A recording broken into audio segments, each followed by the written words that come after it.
Now, one thing, whenever I think of the rapture growing up, the first passage I always thought of was, two in the field, one is left, one is taken. Two grinding at the mill, one is left, one is taken.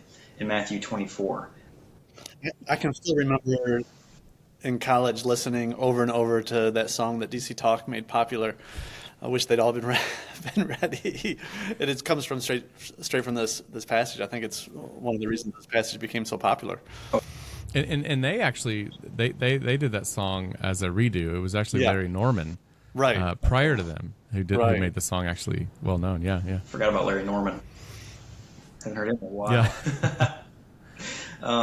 Well, let me just read a couple of verses from Matthew 24. I want to read 37 through 41. And if you could just give us some comment on that about, do we want to be left or do we want to be taken? Is this the rapture? So Matthew 24, 37 through 41 says, "For as were the days of Noah, so will be the coming of the Son of Man.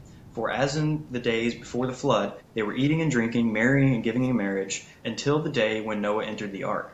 And they were unaware until the flood came and swept them all away. So will be the coming of the Son of Man.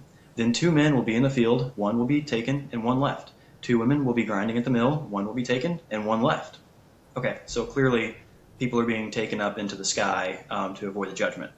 Correct? So this is what I was talking about. Is like, the scene, the situation isn't wrong. It's just tilted in a way that's unproductive, right? And I feel like that the popular interpretation of that passage is a bit like trying to drive with 3D glasses on. You can see, but the red and the blue, as it negotiates with each other, is going to mess up the scene a little bit, and you might make some mistakes, right? You get the picture, but it's not the exact thing. Yeah, so let's just make a few comments on this. So the word in 37 that Jesus uses is parsia, and parsia is translated as the coming of Christ. And really, I mean, that's a fine translation, but what's really a better way of putting it is the presencing of Jesus, like him showing up, his being there, like him. Kind of think of like how the disciples are like, "Hey, are you gonna like when is your ministry gonna go public? When are you gonna take this kingdom thing seriously? When are you gonna present yourself to people?" And that presenting yourself to people, to the world, is parousia. It's not just coming, although that's implied, but it's more like a showing up, a presencing of. That's how I translate it in the book. Actually, is presencing, I think, if I remember correctly. Yeah, it's a presencing. So the popular idea is to take this passage, and I've got it pulled up here, and it says, verse 40, "The two will be in the field, one will be taken, and one will be left." And this is the whole left behind idea, right? This is where the book gets its title. Left behind comes from verse 40 here, right? And so the idea is that you don't want to be left behind. You want to be the ones who are like caught up and taken away. That's the rapture. Okay. Well, I actually would push against that idea. I don't think that's what Jesus is talking about here. I think the taking away is not a taking away to heaven, but it's actually a taking away to judgment. Okay. Now, how do I know that? Well, because of the analogy that Jesus uses in the two verses prior to that.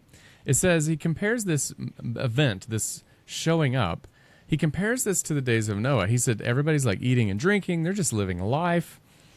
They're marrying. They're giving in marriage until the day Noah entered the ark.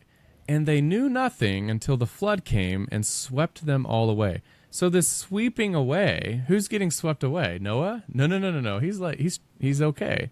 The people getting swept away are those who are not in the ark, who are not in the ark of salvation, right? And then he says, so too will be the coming of the Son of Man. I mean, it's going to be like this. That's how it's going to be. Two will be in the field, one will be taken, one will be left, right? And this idea is that one's going to be taken in this flood. Now, the flood is a highly evocative sort of story. It's a story of judgment. It's a story of the chaos caving in back on the world, and the world is like imploding. So in Genesis 1, God puts boundaries on the waters so that the waters are tamed and disciplined, if you will. And here in the flood story, God removes his protective grace, and the flood comes back upon the earth, and it's like the earth's Earth is imploding on itself. It's uncreation, right? And that's what Jesus is saying here, is that in this story, when Jesus comes, it'll be a lot like that, and you'll be swept away. So actually, this passage, in other words, is not telling you to be afraid of being left behind. It's saying you better hope you are. Right, exactly. And something I noticed as I was reading through this, it's unfortunate that, and it makes sense, the word swept away there, I believe, I can't recall the Greek term off my head, I don't have my Greek up right now, but being swept away and being taken away, those are different Greek words, but they're roughly synonymous.